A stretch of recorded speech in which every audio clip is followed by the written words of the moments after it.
Hello guys, this is sigma institute of excellence. વધારે English થઈ ગયું, ઇંગ્લિશમાં બોલવાની આદત છે. અહીંયા ભૂમિની ફળદ્રુપતામાં વધારો, ત્યાંથી અમારો વિડીયો બાકી હતો. ગઈકાલે બહુ બિઝી હતા કારણ કે મહોરમ હતી, એટલે અમારે વધારે લેક્ચર લેવાના, બાળકોને વધારે જ્ઞાન આપવાનું, એટલે આપણે કાલે કોઈ વિડીયો અપલોડ કર્યો ન હતો. પરંતુ જમીનની ફળદ્રુપતા વધારવી છે. કેવી રીતે વધારીશું? નાનપણમાં તમે શીખી ગયા છો જ્યારે તમે નર્સરીમાં હતા, બરાબર છે? નર્સરીમાં તમારા મેડમે તમને શીખાયું હતું. નર્સરીમાં યાદ છે? જ્યારે તમે રડતા રડતા સ્કૂલે જતા હતા કે આ જે છે અહીંયા એક નાનકડો છોડ હોય, બરાબર છે? નાનકડો છોડ હોય, સારા મોટો બનાવ્યો છે પણ નાનકડો છોડ છે. એના જે આ રૂટ્સ છે, સિમ્બી કુળની વનસ્પતિ, આવું કશું તમે લખ્યા હશો. રસોઈ દીર્ઘની ભૂલો મારી કાઢવી નહીં. સિમ્બી કુળની જે વનસ્પતિ છે યાને કઠોળ આપણે કહી શકીએ. ચણા, કઠોળ વર્ગ, સિમ્બી કુળની જે વનસ્પતિ છે એના જે રૂટ એટલે મૂળ. Very good. કોઈ ગુજરાતી શબ્દ ભૂલી જાઉં તો ઇંગ્લિશ બોલું તો તમારે મને યાદ કરાવી દેવાનો, કારણ કે તમને ખબર છે ને હું તો ઇંગ્લિશ છું. દુનિયામાં મારા કરતાં ઇંગ્લિશ વધારે સારું કોઈને આવડતું છે નહીં, બરાબર છે? તો આના જે રૂટ્સ છે એટલે એના જે ગુજરાતીમાં શું કહેવાય એને બેટા? મૂળ કહેવાય. એના મૂળની અંદર રાઇઝોબિયમ નામનો બેક્ટેરિયા હોય છે જે વાતાવરણમાંનો નાઇટ્રોજન લઈને એનું વિસ્થાપન કરે છે જમીનમાં, અને જમીનમાં જતું રહે. જેવી રીતે સમજો તમને આગળ એક એક્ટિવિટી આવે છે, પ્રવૃત્તિ આવે છે. પ્રવૃત્તિમાં તમને એવું કહે છે કે એ અને બી તમારે એ કેટેગરીમાં, જેવી રીતે તમારા ઘરનો જે બાયોલોજિકલ વેસ્ટ હોય, મતલબ જે શાકભાજીનો વેસ્ટ હોય, એના જે છાલો હોય, બરાબર છે? શાકભાજીની છાલ હોય. પછી તમારા મંદિરમાં કોઈ એવું બધું નથી લખ્યું, પરંતુ મારા મંદિરમાં ફૂલહાર હોય, એ આજે તમે ચડાયા છે ભગવાનને, તો બીજા દિવસે તમે એને હાર પણ આપણે એડ કર્યું, હો, હાર ફૂલ, બરાબર છે? આ બધું આને બાયોલોજિકલ વેસ્ટ કહેવાય. એ બાયોલોજિકલી ડિગ્રેડેબલ છે, બરાબર છે? હવે બીજીમાં તમારે કોઈ પ્લાસ્ટિક લેવાનું છે. હા, ઠીક છે. અહીંયા તમે એડ કરી શકો છો કોઈ પ્રાણી, મરેલું પ્રાણી, બરાબર છે? મરેલું કોઈ પ્રાણી પણ તમે અહીંયા એડ કરી શકો છો. પછી એમના મળમૂત્રને પણ તમે એડ કરી શકો છો, વાંધો નહીં. પ્લાસ્ટિક, કોઈ કાચ, પછી ત્રીજું શું હતું બેટા? રમકડા. ચલો, રમકડા, બરાબર છે? તો આ બધું છે. સોરી, હા, વાંધો નહીં. બધું એટલું બધું ટેન્શન નહીં લેવાનું, સમજવા માટે છે. આપણને સમજણ પડવી જોઈએ, કશું રટવા માટે છે નહીં. હવે જ્યારે તમે માટીની અંદર આ બધું દાટ્યું, જેવી રીતે તમે ઓબ્ઝર્વ કર્યું હશે, રસ્તામાં કોઈ દિવસ આપણે કાલે પેલો ઉંદરનું એક્ઝામ્પલ આપેલું હતું. ઉંદર, આટલું મોટું ઉંદર પેલા રસ્તામાં મરેલું પડેલું હતું, લઈને જતો હતો ને. હા, તો એને કોઈને કોઈ ખાશે. હવે ખાશે એટલે એમના શરીરમાં જશે, પ્રોસેસ થશે ને બીજા દિવસે ટટ્ટીમાં નીકળશે. એટલે કોઈ પણ જગ્યાએ પ્રોસેસ થયું. હવે સમજો આપણે પ્લાસ્ટિકને કોઈ કબૂતરને લેતા જોયો, સાપને ખાતા જોયો, તો એને બેક્ટેરિયા પણ નહીં ખાય, બરાબર છે? અને કોઈ કારણ કે આપણા શરીરમાં એનું કંઈ કામ નથી. કાચનું આપણા શરીરમાં કંઈ કામ નથી, એમાંથી આપણને પોષક તત્વો નથી મળતા. રમકડાનું પણ આપણા શરીરમાં કોઈ કામ છે નહીં. તો એને જમીનમાં દાટશો તો બેક્ટેરિયા પણ એને નથી જ ખાવાના, અને એમાંથી કોઈ વાસ મારવાની છે પણ નહીં. તમે જ્યારે તમારા ઘરમાં કોઈ બાયોલોજિકલ વેસ્ટ હોય, એ સાઈડ પર પડી રહેલો છે, તો એમાંથી વાસ મારે છે. કેમ? કારણ કે એની પર બેક્ટેરિયા કે ગમે તે ફૂગબૂગનો એટેક થયો, એને ખાસે બાયોલોજિકલી એનું ડિગ્રેડેશન થઈ રહ્યું છે, એટલે વિઘટન, એનું વિઘટન થઈ રહ્યું છે એટલે વાસ મારશે. સમજણ પડે છે? જેવી રીતે તમે કોઈ વસ્તુ ખાધી એના પછી એનું પાચન થયું. હવે તમારા શરીરમાં ઘણા બધા પાચક દ્રવ્યો છે, ખાવાની અંદર મળ્યા અને સવારે તમે ટોયલેટ જાઓ છો તો કેવી વાસ મારે છે? તમે સમજો છો વાતોને? તો એનું વિઘટન થશે, બરાબર છે? શું પ્લાસ્ટિકને તમે જમીનમાં નાખશો તો કોઈ બેક્ટેરિયા ખાશે? નહીં ખાય. કાચને ખાશે? નહીં ખાય. તો આનું વિઘટન શક્ય નથી. યોગ્ય, બરાબર છે? કેટલાક બેક્ટેરિયા, આકૃતિ 2.7માં સાયનો બેક્ટેરિયા છે. કેવા? હા, હું કહું છું. આ એક નવું નામ છે. આની પહેલા આ જે સાયનો બેક્ટેરિયા છે એનું નામ, એ તમારે નોલેજ જાણવું જરૂરી નથી, પણ એક્સ્ટ્રા નોલેજ કહેવાય. એને ઇંગ્લિશમાં પહેલે બ્લુ ગ્રીન એલ્ગે, આ એનું પહેલાંનું નામ છે. અત્યારે પણ એવું નથી કે તમે કહી શકો છો એને બ્લુ ગ્રીન એલ્ગે, લેકિન નવું સાયન્ટિફિક નામ છે સાયનો બેક્ટેરિયા. અને ગુજરાતીમાં કહેવાય નીલ એટલે બ્લુ, હરિત, લીલ. તમારી બુકમાં લગભગ નીચે લખેલું છે. આ એનું જૂનું નામ છે. નીલહરિત લીલ એનું શું છે? જૂનું નામ છે. આમાં જે આ સાયનો લખ્યું છે ને, સાયનોનો મતલબ થાય બ્લુ. સમજણ પડે છે તમને? આ નવું સાયન્ટિફિક નામ છે અને સાયનો બેક્ટેરિયા તમારે ઇંગ્લિશમાં લખવું હોય તો સી કેપિટલ રાખવો પડે. કોઈ ડાઉટ છે? નથી. આપણે આગળ વધીએ. તો આ જે વાતાવરણમાં રહેલ નાઇટ્રોજનનું સ્થાપન કરે છે ઘણા બેક્ટેરિયા, બરાબર છે. અને બીજી વસ્તુ કહી દઉં, એ પણ તમારે જાણવું જરૂર નથી. જે આ નીલહરિત લીલ છે આ એક ફોટોસિન્થેટિક, આ જે પ્રકાશ સંશ્લેષણ કરવા માટે સમર્થ છે. કોઈ ડાઉટ છે? ક્લોરોફિલ ધરાવે છે. કોઈ ડાઉટ છે? એ જાણવું તમારા માટે જરૂર એક્સ્ટ્રા નોલેજ છે, એક્ઝામમાં ક્યારેય નહીં પૂછાય, પણ જાણવું, નોલેજ જ્યાંથી મળતું હોય ત્યાંથી લઈ લેવું. કેટલાક બેક્ટેરિયા જેવા કે સાયનો બેક્ટેરિયા વાતાવરણમાં, ઠીક છે, આપણે રાઇઝોબિયમ બેક્ટેરિયા વિશે પણ જાણીએ છીએ, નાઇટ્રોજનનું સ્થાપન કરી છે. આ પ્રકારમાં ભૂમિમાં નાઇટ્રોજનનું પ્રમાણ વધે છે. નાઇટ્રોજનનું પ્રમાણ ઘટ્યું ક્યારે? જ્યારે તમે ઘઉં, ચોખા એના જેવા અનાજ ઉગાડ્યા જમીનમાં, તો જમીનમાં જે નાઇટ્રોજન ને બીજા ઘણા બધા જે પોષક દ્રવ્યો હતા એ મૂળ દ્વારા એ છોડમાં આવી ગયા. છોડમાં આવ્યા તો તમારા બોડીમાં આવી ગયા. હવે અહીંથી નાઇટ્રોજન, ફોસ્ફરસ, પોટેશિયમ એવા બધા જે પોષક તત્વો હતા છોડમાં આવ્યા, તો શું જમીનમાંથી ઓછા નહીં થાય? ઓછા થઈ જશે. હવે ઓછા થશે એટલે પછી તમારે શું ખાતર નહીં નાખવું પડે? એટલે તો તમે પ્રથમ ચેપ્ટરમાં પણ ભણી ચૂક્યા કે NPK નાખીએ છીએ આપણે, નાઇટ્રોજન, ફોસ્ફરસ અને પોટેશિયમ. તો એ રીતે આ એક કાં તો ખાતર નાખો, છાણિયું ખાતર નાખો, પછી પેલું બનાવેલું ખાતર નાખો, કૃત્રિમ ખાતર નાખો, ત્યાં તો કુદરતી ખાતર નાખો. પરંતુ આ બધા તત્વોની પ્રમાણ વધારો પહેલા ચેપ્ટરમાં તમે ભણી ગયા છો, બરાબર ને? કૃત્રિમ ખાતર, કુદરતી ખાતર, બરાબર છે. તો NPK એ શું છે? કૃત્રિમ ખાતર છે. નાઇટ્રોજન, ફોસ્ફરસ અને પોટેશિયમ. હવે એના સિવાય બેક્ટેરિયા પણ પ્રમાણ વધારી શકે છે નાઇટ્રોજનનું વિસ્થાપન કરીને, અને જેનાથી ભૂમિની ફળદ્રુપતામાં વધારો થાય છે. કોઈ ડાઉટ છે? નથી.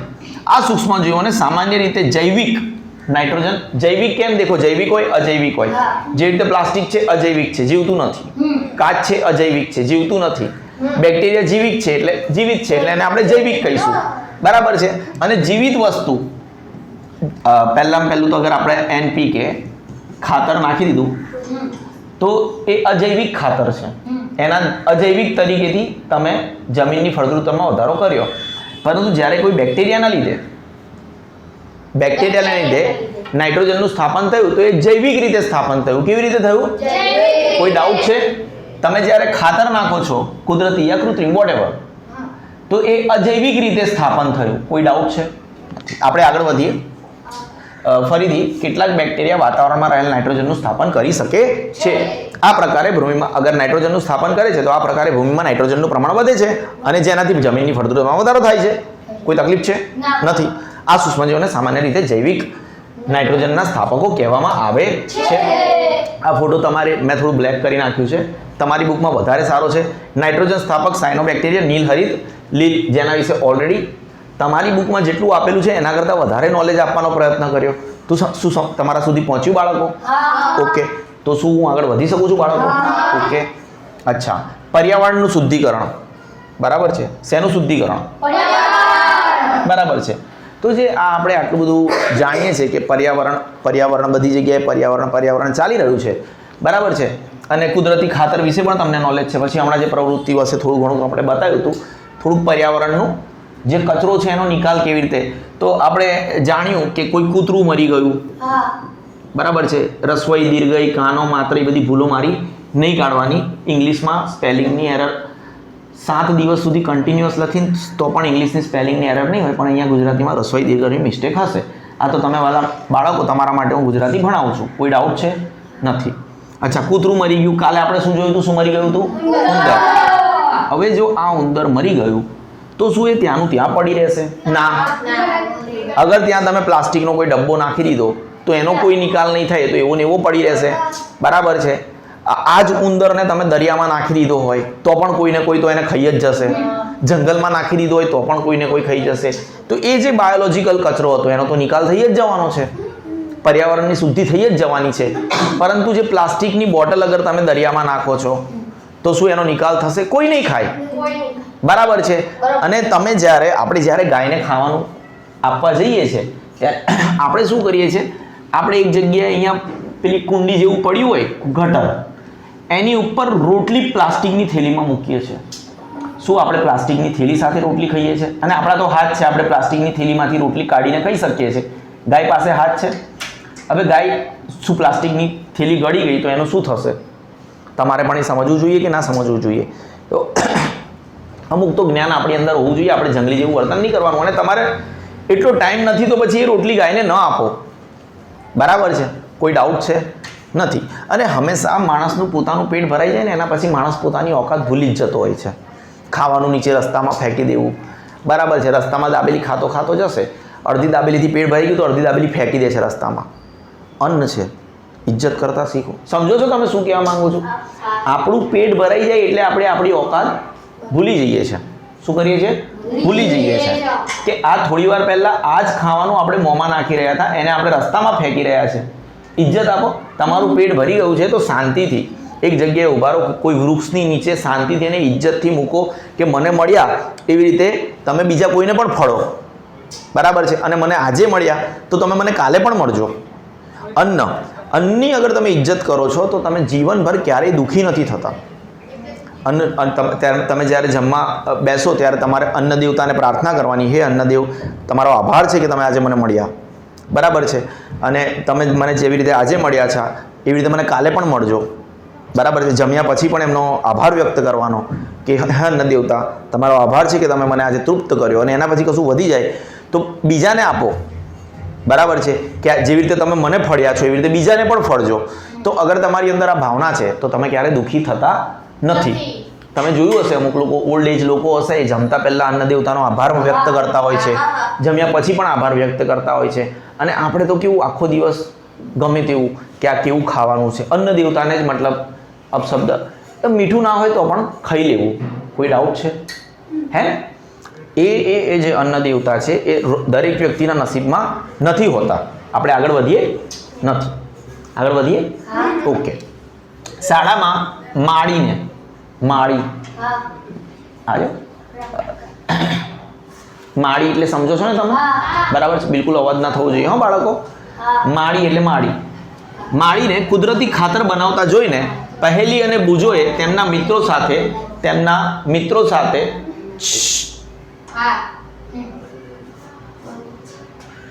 પહેલી અને બુજોએ તેમના મિત્રો સાથે ઘરમાંથી, બગીચામાંથી વનસ્પતિ તેમજ ફળ શાકભાજીનો કચરો શું કર્યું? શાળામાં માળીને કુદરતી ખાતર બનાવતા જોઈને પહેલી અને બુજોએ તેમના મિત્રો સાથે ઘરમાંથી બગીચામાંથી વનસ્પતિ તેમજ ફળ શાકભાજીનો કચરો એકત્રિત કરીને તેને નિકાલ માટે બનાવવામાં આવેલ એક ખાડામાં નાખ્યો. બરાબર છે? ક્યાં નાખ્યો? એક ખાડામાં નાખ્યો. ખાડામાં નાખવાથી શું થશે? તમે ગણપતિ વખતે તમને ખબર છે ફૂલ બૂલ? એક મિનિટ બાળકો.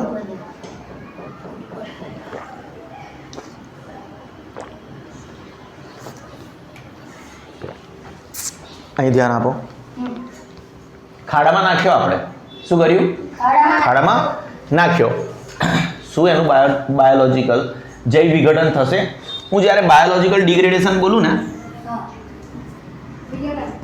બાયોડિગ્રેડેશન એનો મતલબ થાય જૈવ વિઘટન. બાયો એટલે જીવન. બરાબર? જૈવિક વિઘટન મતલબ એને કોઈને કોઈ બેક્ટેરિયા ગમે તે રીતે એને પ્રોસેસ કરશે નીચે. બરાબર છે? અને જે વાતાવરણનું હતું એ વાતાવરણને પાછું આપી દેવાનું. આગળ વધીએ આપણે. Fine. What is the meaning of વાતાવરણનું હતું ને વાતાવરણને પાછું આપી દેવાનું? What is the meaning of વાતાવરણનું હતું અને વાતાવરણને પાછું આપી દેવાનું? જ્યારે કોઈ વૃક્ષ મોટું થાય છે તો એ મોટું થવા પાછળ વાતાવરણના ઘટકોનું જ કામ હોય છે. સૂર્યપ્રકાશ ક્યાંથી આવ્યો? વાતાવરણમાંથી. પાણી ક્યાંથી આવ્યું? વાતાવરણમાંથી. કાર્બન ડાયોક્સાઇડ ક્યાંથી આવ્યો? વાતાવરણમાંથી. એની અંદર જે પોષક તત્વો હતા ક્યાંથી આવ્યા? વાતાવરણમાંથી. તો જ્યારે આનું ફરીથી પાછું જે શાકભાજીને આપણે પાછા વાતાવરણને આપીએ છીએ, બરાબર છે? એનો જે તો આપણે જે આપણી પાસે છે એ આપણે પાછું વાતાવરણને આપ્યું. બરાબર છે? તમે સમજી રહ્યા છો વાતો? જમીનમાં દાટ્યું એટલે વાતાવરણને પાછું આપી દીધું. કેટલાક સમય પછી તેનું વિઘટન થયું. વિઘટન ખબર પડી? ભયું વિઘટન. અને તે કુદરતી ખાતરમાં રૂપાંતરિત થઈ ગયું. સીધું કુદરતી ખાતરમાં. પ્રોસેસ આપણે પહેલાં એના વિશે ચર્ચા કરી ચૂક્યા છે. પહેલીને બધું જાણવા માંગે છે કે આ કેવી રીતે થયું. શું આપણે ચર્ચા નથી કરી કે બેક્ટેરિયા દ્વારા એનું વિઘટન થઈ જશે? આ આપણે કુંડા છે, ખાલી પ્રવૃત્તિ 2.5 છે, એના આન્સર્સ આપણને ખબર છે, પહેલાં કરી ચૂક્યા હતા. ખાલી એક વખત વાંચી લઉં છું. 2 કુંડા લેવીને પ્રત્યેકને એક માટીથી અડધા ભરી દો. એને બી નામ નિર્દેશ કરો. હમણાં થોડી વાર પહેલાં કરી હતી. કુંડામાં પોલિથીનની કોથળી, શું જૈવ વિઘટન થશે? નહીં થાય. કાચની ખાલી બોટલો, જૈવ વિઘટન થશે? નહીં થાય. તથા પ્લાસ્ટિકના તૂટેલા રમકડા વગેરે ભરો, શું જૈવ વિઘટન થશે? નહીં થાય. કોઈ બેક્ટેરિયાને એમની અંદર ઇન્ટરેસ્ટ નથી. એક બાજુ રાખી દો. 2, 3, 4 અઠવાડિયામાં એ જે વનસ્પતિનો કચરો હતો એનું જૈવ વિઘટન થઈ જશે. હા, આપશું આપણે આગળ વધીએ. શું તમને કુંડાની વસ્તુઓમાં કોઈ ભેજ જોવા મળ્યો? હા, A અને B માં ભેજ જોવા મળ્યો. આ બાજુ જૈવ વિઘટન થયું, આ બાજુ નથી થયું. શું તમને બંને કુંડાની વસ્તુઓમાં કોઈ ભેજ જોવા મળે છે? જો હા, તો કયો ભેજ જોવા મળે છે? તમે જોશો કે કુંડા એમાં વનસ્પતિજન્ય કચરાનું વિઘટન થઈ ગયું. કોઈ ડાઉટ છે? આ કેવી રીતે થયું? સૂક્ષ્મજીવો વાનસ્પતિક કચરાનું વિઘટન કરીને તેને કુદરતી ખાતરમાં ફેરવી દે છે. કોઈ ડાઉટ છે? આ પ્રક્રિયામાં આ લખ્યું હશે નીચે. આ પ્રક્રિયામાં બનેલ પોષક દ્રવ્યો વનસ્પતિ દ્વારા પુનઃ ઉપયોગમાં લેવામાં આવે છે. આ શું લખ્યું છે? જે વિઘટન થયું જમીનમાં, તો ફરીથી જે અહીંયા વનસ્પતિ બનશે, તો આ જે જમીનમાંના નવા દ્રવ્યો છે, નવા પોષક દ્રવ્યો છે, વનસ્પતિ ફરી પાછું એ દ્રવ્યોનો ઉપયોગ કરી શકે છે. આ પ્રક્રિયામાં બનેલ પોષક દ્રવ્યો વનસ્પતિ દ્વારા પુનઃ ઉપયોગમાં લેવામાં આવે છે. કોઈ ડાઉટ છે? નથી. શું તમે ધ્યાન આપ્યું કે કુંડા બીમાં પોલિથીનની થેલી, કાચની ખાલી બોટલો તથા રમકડાના ટુકડામાં કોઈ પણ પ્રકારનું કેમનું જોવા મળે? બરાબર છે. પ્લાસ્ટિકની જે થેલી હોય, પ્લાસ્ટિકને જ્યારે તમે જમીનમાં દાટો છો, એના પછી એને વર્ષો લાગી જાય છે એને પાછું વાતાવરણમાં ભળતા માટે. એટલે આપણે પ્લાસ્ટિકનો ઉપયોગ ન કરવો જોઈએ. બરાબર છે.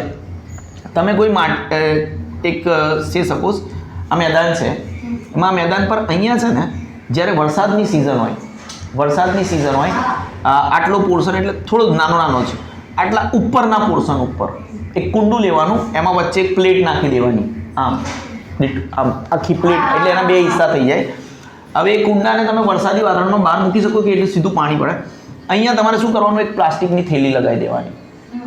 શું કરવાનું?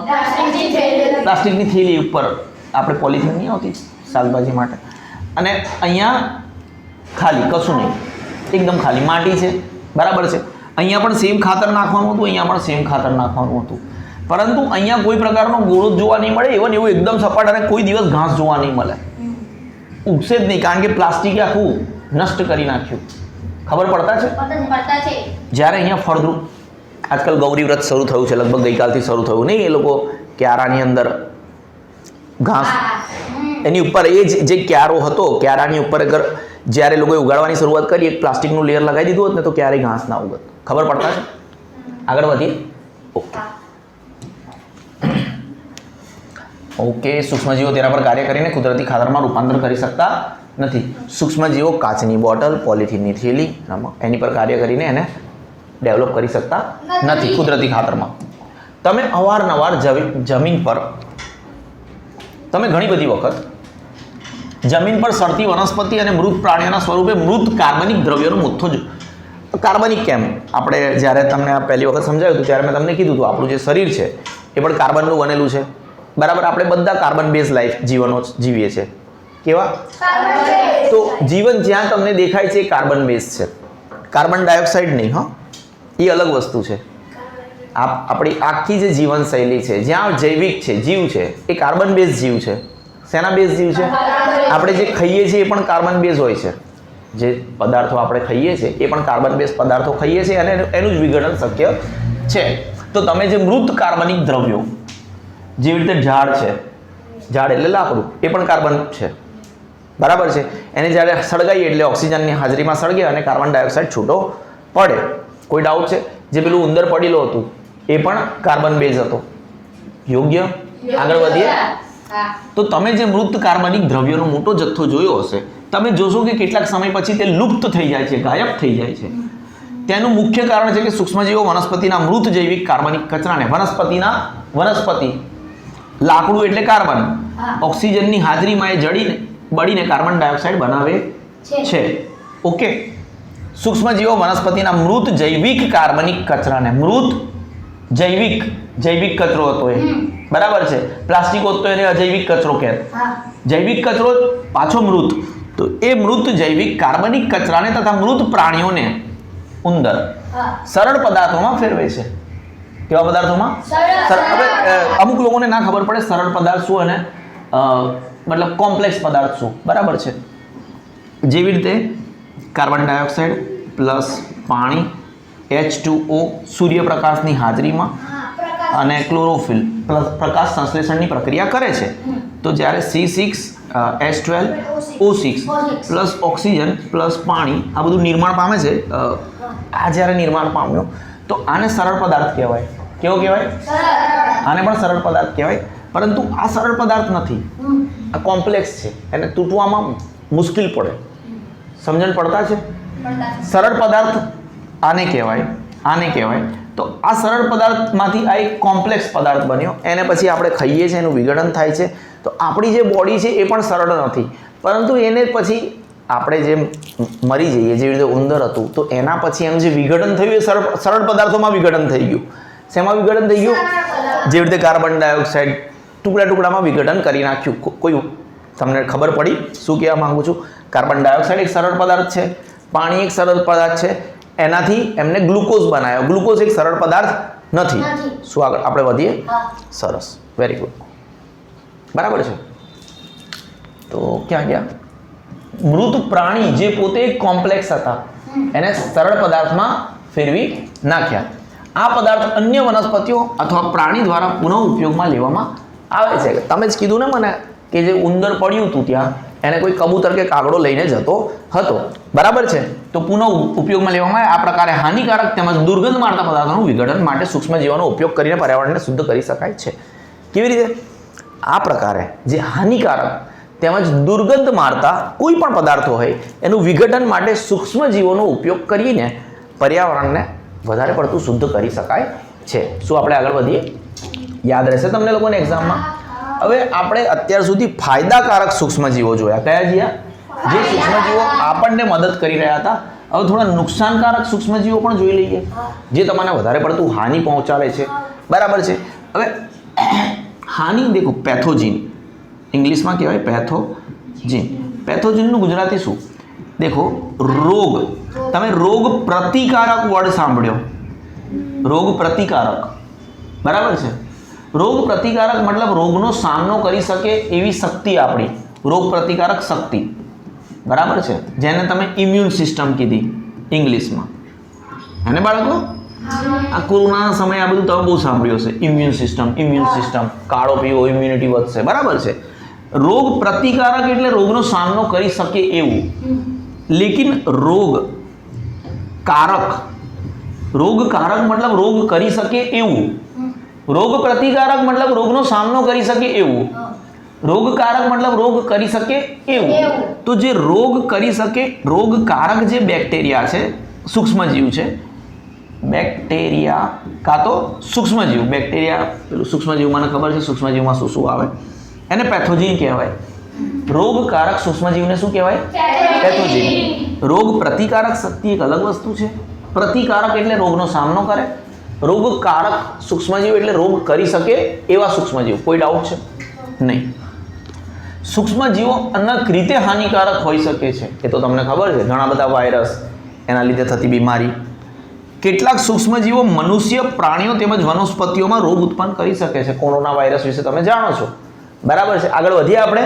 કેટલાક સૂક્ષ્મજીવો વનસ્પતિને પણ બીમાર કરી શકે છે, મનુષ્યને પણ બીમાર કરી શકે છે, અને પ્રાણી બધા જીવો છે. કોઈ પણ પ્રકારનો જીવ હોય એને સૂક્ષ્મજીવ બીમાર પડી શકે છે, બરાબર છે મેઘનીલ? હે ને? ધ્યાન નથી આપતો બેટા, અહીં ધ્યાન આપ. રોગ ઉત્પન્ન કરતા આવા સૂક્ષ્મજીવોને પેથોજીન કહેવામાં આવે છે. શું કહેવામાં આવે છે?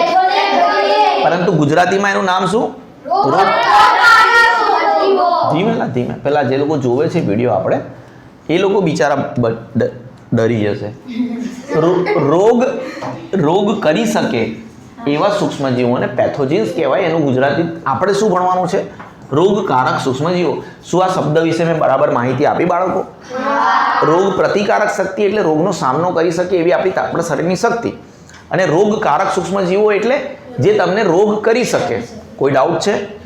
તમારા શરીરમાં રોગ એટલે તમારા શરીરમાં નહીં, મનુષ્ય, પ્રાણી અને વનસ્પતિ આ બધાની અંદર રોગ પ્રેરી શકે એવા સૂક્ષ્મજીવોને રોગકારક સૂક્ષ્મજીવો કહેવામાં આવે છે.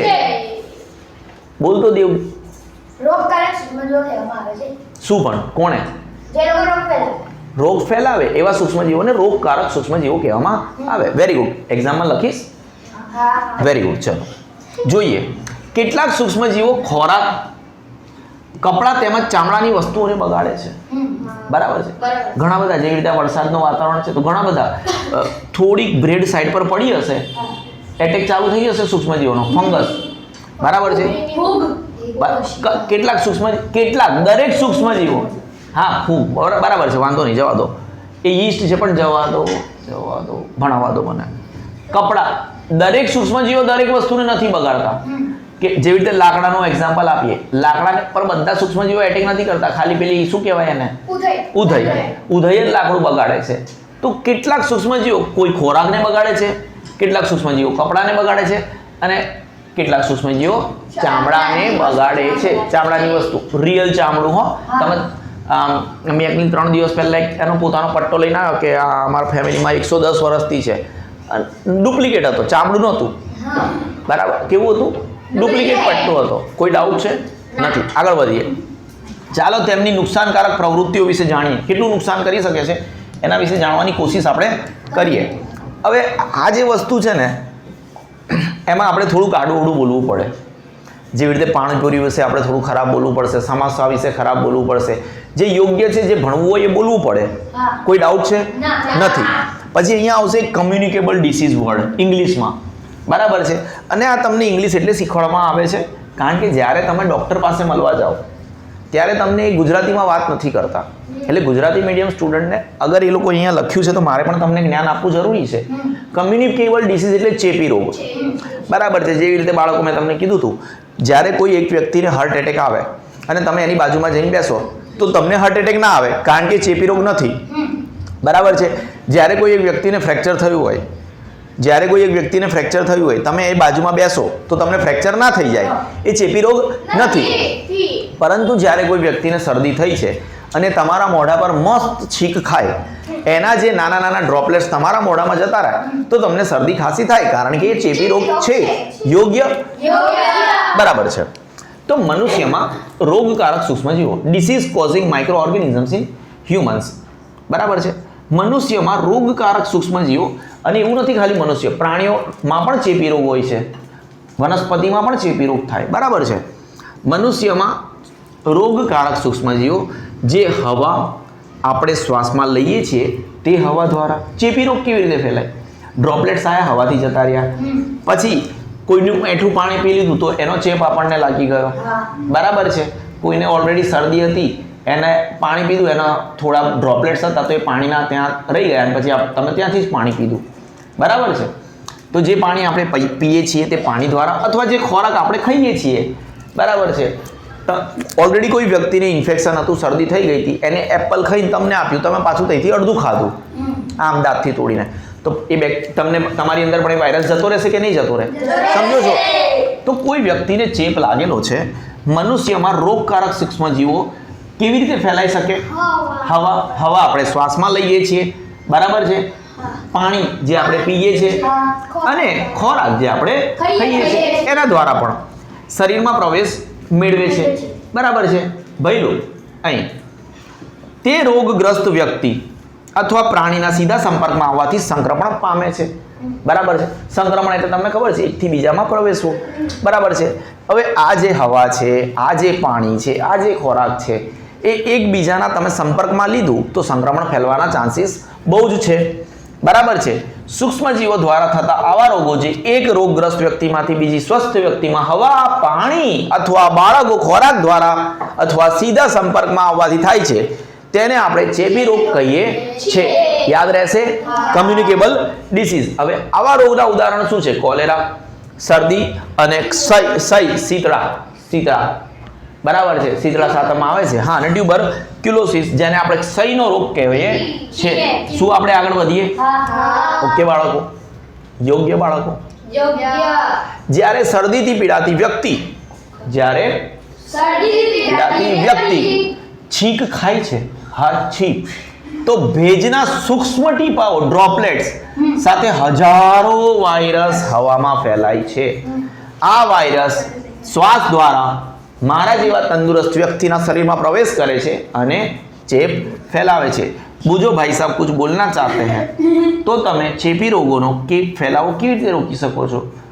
કોઈ વ્યક્તિને તમે સ્કૂલમાં જાવ અને જેવું ખિસ્સામાં માસ્ક રાખવાનું, જેવું તમને ખબર પડે મારા પડોશીને, તમારી બાજુમાં બેસવાવાળા વ્યક્તિને શરદી થઈ ગઈ છે, એવું માસ્ક પહેરી લેવાનું.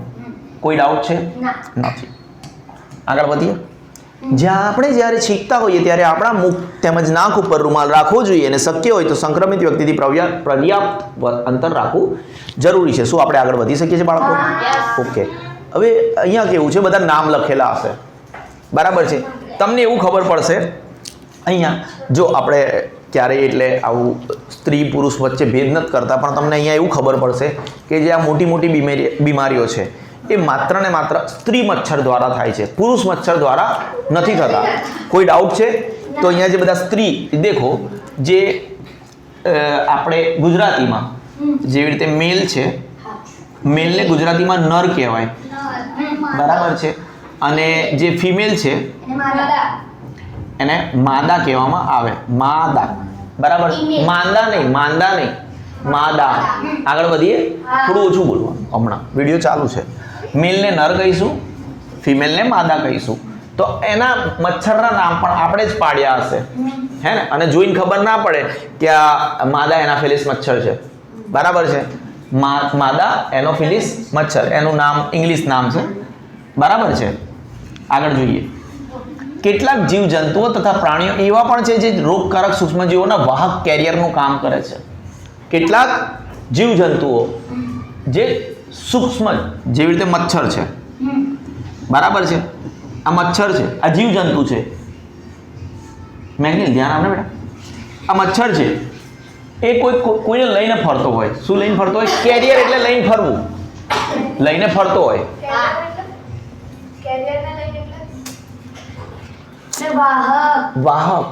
વાહક એને લઈને ફરે છે.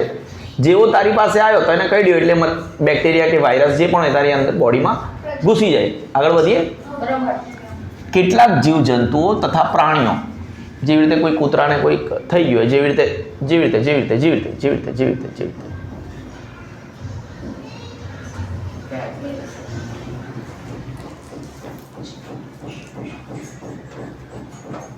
ઓકે. યોગ્ય.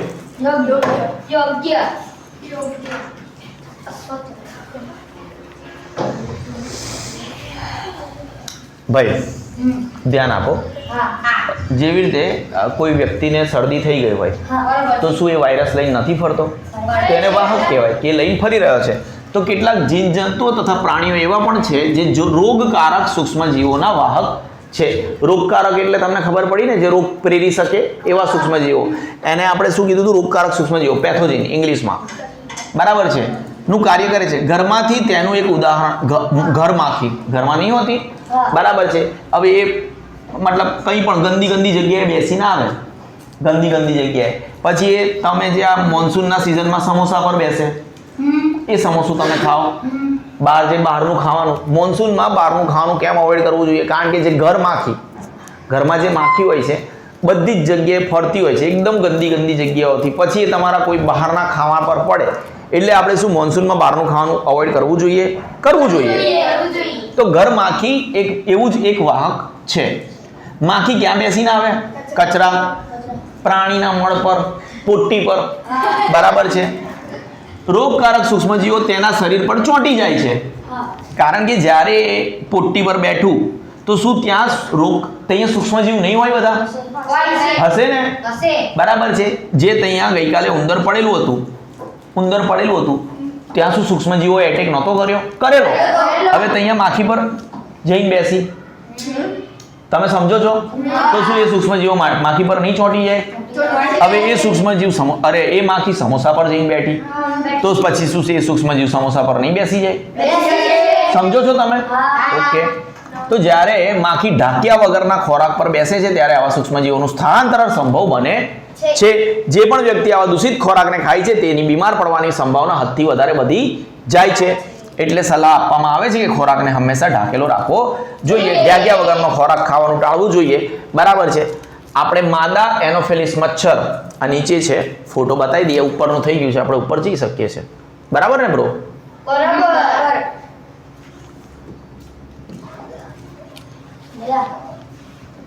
માખીથી નવો રોગ ફેલાયો, ચાંદીપુરા. ના હોય. પેપરમાં આવ્યું છે. ચાંદીપુરા. ફાઇન.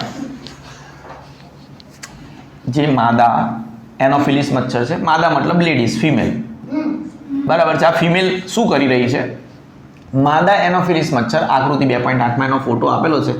હવે આપણે રસ્તામાં જોઈને મચ્છર ચેક કરવાનું કે આ કોઈ ખબર જ ના પડે આપણને. નોનસેન્સ. આ ખોટું આપણને શીખવાડે છે. તેનું અન્ય ઉદાહરણ છે જે મલેરિયાના પરોપજીવી પ્લાઝ્મોડિયમનું વાહક છે. આ એક જે માદા એનોફિલિસ મચ્છર છે એ શેનું વાહક છે? જેનાથી મલેરિયા થાય છે. એટલે દરેક મચ્છર કરડવાથી મલેરિયા ના થાય. તમને કયું મચ્છર કરડીને ગયું એની પર ડિપેન્ડ કરે છે. તેને પૂછવાનું, કોઈ કરડી રહ્યું છે, તું કોણ? હા, એવું કે તો પછી મલેરિયાના ચાન્સીસ વધી ગયા. જે માદા એનોફિલિસ મચ્છર છે જે મલેરિયાના પરોપજીવી એટલે જે બીજા ઉપર નિર્ભર કરે છે. બરાબર છે. પરોપજીવી એટલે બીજાની બોડીમાં ઘૂસી જાય અને એની પર જીવવાનું શરૂ કરે તો એ પરોપજીવી પ્લાઝ્મોડિયમનું વાહક છે. માદા એડિસ મચ્છર ડેન્ગ્યુના વાયરસના વાહક તરીકે વર્તે છે. વાપસ બીજું, આ એનોફિલિસનો ફોટો છે. માદા એડિસ મચ્છર છે એનો ફોટો આપેલો નથી. ડેન્ગ્યુનું વાહક કોણ છે? માદા એડિસ મચ્છર. એટલે તમને કયું મચ્છર કરડે છે એની પર ખબર પડે કે તમને કયો રોગ થયો. આગળ વધીએ. આપણે મેલેરિયા અથવા ડેન્ગ્યુનું નિયંત્રણ કેવી રીતે કરી શકીએ? તો જ્યાં પણ ગંદકી હોય, તમે હમણાં જોયું હશે, આજે એ ગલી છે આપણે જેની વાત કરતા હતા, જ્યાં ઉંદર હતું, ત્યાં તમે જોજો ગટરનું પાણી હમણાં લીકેજ છે તો ગંદી વાસ મારે છે. અને જ્યાં ગટરનું પાણી છે જેવી રીતે તો અહીંયા એટલા બધા મચ્છરનો ઉપદ્રવ છે. બરાબર છે. હા, તો બહુ પ્રોબ્લેમ્સ ક્રિએટ થાય. તો એનું મચ્છરનું નિયંત્રણ કરો તો રોગનું નિયંત્રણ થઈ જશે. શિક્ષક હંમેશા આપણને એવું શા માટે કહે છે કે રહેઠાણની આસપાસ જગ્યાઓ પાણી એકત્રિત, એની તો વાતો કરતા હતા આપણે. યોગ્ય. આગળ વધીએ. બધામાં હવે જે મચ્છરો હોય એ પાણીમાં જ પ્રજનન કરે. શેમાં? તો આપણે આજુબાજુ પાણી ના આવવું જોઈએ. પછી કુલર જોજો. કુલર, એસી નહીં, કુલર. એમાં જૂનું પાણી નહીં રાખવાનું. આપણે કુલર, પેંડા તેમજ ફૂલદાની વગેરેમાં ક્યાંય પણ પાણીને એકત્રિત થવા દેવું ન જોઈએ. એટલે કે આપણી આસપાસના સ્થાનોને સ્વચ્છ તેમજ શુષ્ક મતલબ કોરા, શુષ્ક મતલબ રાખીને આપણે મચ્છરોને પેદા થતા રોકી શકીએ છીએ. એવા ઉપાયોની યાદી બનાવવાનો પ્રયાસ કરો જેને અપનાવવાથી મલેરિયાને ફેલાતો અટકાવે. ગંદકી નથી કરવાની. આ જે ચાર્ટ છે એ આપણે ભણી લઈએ, પછી અહીં સુધી આપણે લાઈન પૂરી કરીશું અને પછી આપણે છૂટા પડવાની કોશિશ કરીશું. પછી આપણે કેટલા પેજ બાકી રહેશે? ના, જોડે નહીં થાય. એટલું બધો ટાઈમ નથી આપણી જોડે. આ નહીં થાય. 1 2 3 નાઇટ્રોજન ચક્રાઈ ગયું. 3 જ પેજ બાકી રહેશે ને? Very good. એટલે આપણે ગમે ત્યારે પૂરું કરી દઈશું. નહીં, આટલું બધું તો ભણ્યું. 3 કે 4 પેજ બાકી રહેશે. સારું, જોઈ લઈશું. જે હોય એ જોઈ લઈશું. હવે મનુષ્યમાં સૂક્ષ્મ દોરા આપણે યાદ રાખવાની કોશિશ કરીશું. બરાબર છે. ટ્યુબરક્યુલોસિસ એટલે ક્ષય, ઓરી, અછબડા, પોલિયો. ટ્યુબરક્યુલોસિસ બેક્ટેરિયાથી થાય છે, ફેલાવાની શક્યતા હવા છે. બરાબર છે. ઓરી છે વાયરસથી થાય છે. કોઈ ડાઉટ છે? નથી. આ હવાથી થાય છે. હવા સંપર્કમાં આવવાથી થાય છે. પોલિયો હવા અને પાણીથી થાય છે. દર્દીને સંપૂર્ણ રીતે અન્ય વ્યક્તિઓથી અલગ રાખો. દર્દીની વ્યક્તિગત વસ્તુઓની અન્યથી અલગ રાખો. યોગ્ય ઉંમરે રસી મુકાવો. આ એનો ઉપાય છે. આગળ વધીએ. હા યસ સારું. 100%. 100%. કોલેરા, ટાઇફોઇડ યાદ રાખવાનું હો બેટા બધું. હા કોલેરા અને ટાઇફોઇડ શેનાથી થાય છે? બેક્ટેરિયા. પાણી, ખોરાક, પાણી, ગંદુ પાણી. વ્યક્તિગત સ્વચ્છતા રાખો તેમજ માટીની. અને આ જે બે વસ્તુ છે ને મોન્સૂનમાં સૌથી વધારે થાય. મોન્સૂન એટલે ચોમાસામાં સૌથી વધારે થાય. એટલે ચોમાસામાં બહારનું ખાવાનું ટાળો તો આ બે બીમારીઓથી બચી શકો. કોઈ ડાઉટ છે? નથી. વ્યક્તિગત સ્વચ્છતા રાખો તેમજ તે માટેની સારી ટેવો કેળવો. યોગ્ય રીતે રાંધવામાં આવેલો ખોરાક ખાવો અને ઉકાળેલું પાણી પીવું. રસી મુકાવવી. હિપેટાઇટિસ સી બરાબર છે, વાયરસથી થાય છે. લીવરની બીમારી છે. શેની બીમારી છે?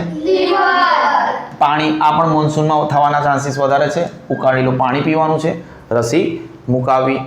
મલેરિયા પ્રજીવથી થાય છે. આપણે પ્રજીવ તમને કીધું બરાબર છે. મચ્છરથી થાય છે.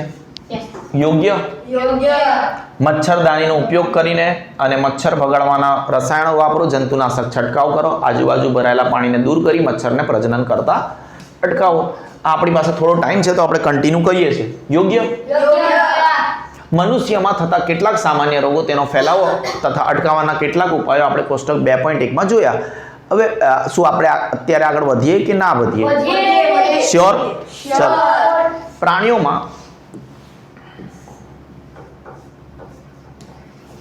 પ્રાણીઓમાં રોગકારક સૂક્ષ્મજીવો, ડિસીઝ કોઝિંગ માઇક્રો ઓર્ગેનિઝમ્સ. અનેક સૂક્ષ્મજીવો માત્ર મનુષ્ય તેમજ વનસ્પતિના જ રોગકારક નથી, પરંતુ એ બીજા પ્રાણીઓમાં પણ રોગ પ્રેરી શકે છે. રોબર્ટ કોસે 1876માં બેસિલસ એન્થ્રેસિસ નામના બેક્ટેરિયાની શોધ કરી હતી, જે એન્થ્રેક્સ રોગનો વાહક બહુ ખતરનાક રોગ છે. બરાબર છે.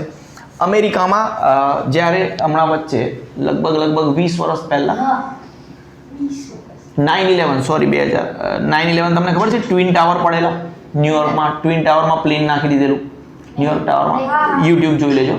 ત્યારે અમુક પોલિટિશિયન્સને એક લેટર આવ્યો. એ લેટર ખોલતાની સાથે માણસ મરી ગયા. એ લેટર ઉપર એન્થ્રેક્સ નામનો વાયરસ હતો. શું હતો? એ એટલો ખતરનાક વાયરસ છે. ગૂગલ કરી લેવાનું. મેં શું કીધી સ્ટોરી? America anthrax attack. તમારે શું લખવાનું ગૂગલ પર? અમેરિકા એન્થ્રેક્સ વાયરસ લખી નાખશે તો ચાલશે. એટલો સ્ટ્રોંગ કે પેલું ખોલ્યું એને તરત જ પેલા લોકો મરી ગયા. હા, ગૂગલ કરી લેજો. રોબર્ટ કોસે 1876માં બેસિલસ એન્થ્રેસિસ નામના બેક્ટેરિયાની શોધ કરી હતી. હવે એને બેક્ટેરિયા હતો કે વાયરસ હતો એ મને અત્યારે શ્યોર નથી, થોડું ઘણું ડાઉટ રહે, જે એન્થ્રેક્સ રોગનો વાહક છે. ઓકે.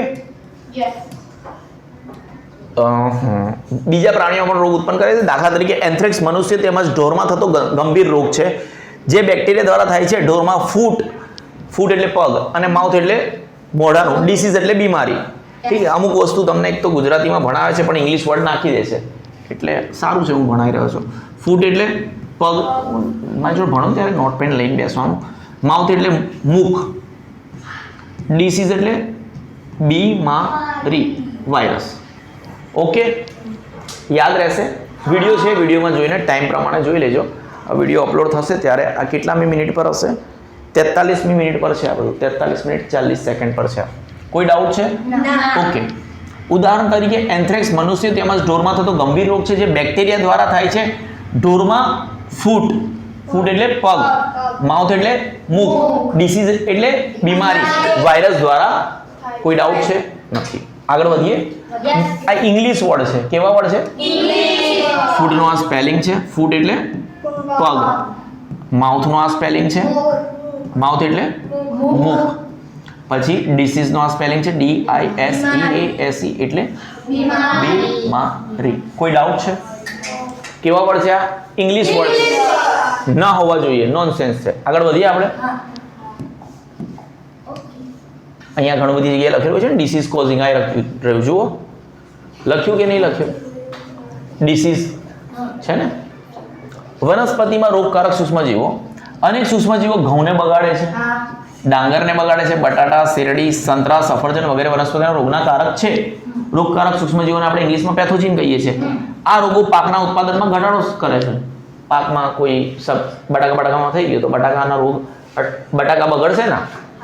કેટલાક આવા વનસ્પતિક રોગો જાણવા માટે કોષ્ટક 2.2 જુઓ. કેટલાક રસાયણોનો ઉપયોગ કરવાથી આ સૂક્ષ્મજીવો પર નિયંત્રણ લાવી શકાય છે. જેવી રીતે આપણે મનુષ્યમાં જોયા એવી રીતે આપણે વનસ્પતિમાં પણ જોઈ લઈએ. ઓકે. देखो सूक्ष्मजीवों द्वारा वनस्पति में थता रोगों, लींबूना बड़िया टपकानो रोग जिसको सिट्रस कैंकर बोलते हैं. कैंकर એટલે એક પ્રકારનો ટપકા પડે, બરાબર છે. બેક્ટેરિયા દ્વારા થાય છે. લીંબુના બળિયા ટપકાનો રોગ હવા દ્વારા ફેલાય છે. ઘઉંનો અંગારિયો રસ્ટ ઓફ વ્હીટ ફૂગ દ્વારા થાય છે, હવા બીજ દ્વારા ફેલાય છે, બરાબર છે.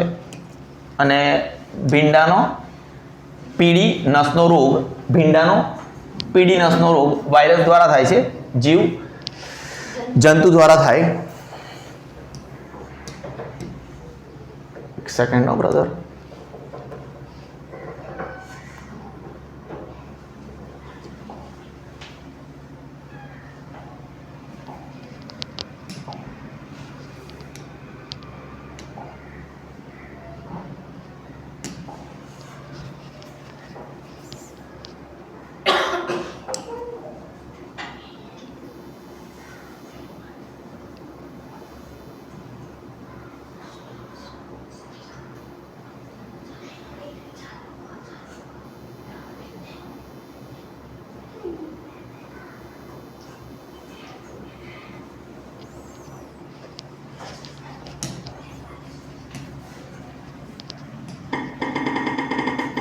ત્યાં દેખાય છે કે નથી દેખાતું એટલું કહે છે. ખાલી દેખાય છે કે નથી દેખાતું એટલું જ કહે છે.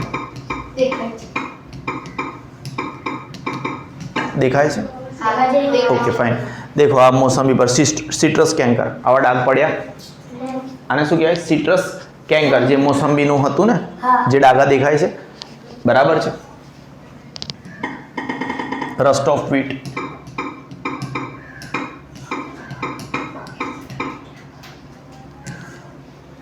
Rust of wheat. આ જે વ્હીટ એટલે ઘઉં, તો એની ઉપર એ જે છે કેવું થઈ ગયું? Wheat leaf. લીફ એટલે એના પત્તા પર થાય હે ને. ફંગલ ડિસીઝ છે. શેનાથી થાય છે? ફૂગથી થાય છે. જે વ્હીટને આખું નાખું આવી રીતે, બરાબર છે.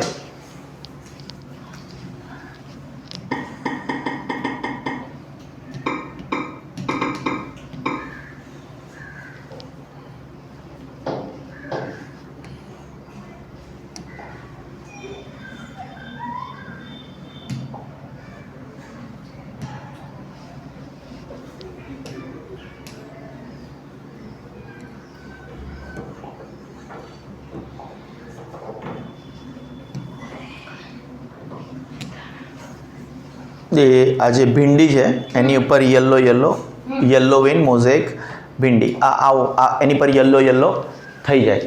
કોઈ ડાઉટ છે? જો તો બધાએ ફોટો દેખાઈ ગયા આપણને. કોઈ ડાઉટ છે બેટા? અને આ 3 રોગ જે તમને વાનસ્પતિક રોગોના જે આપેલા છે દેખાય છે ને બાળકો? યોગ્ય.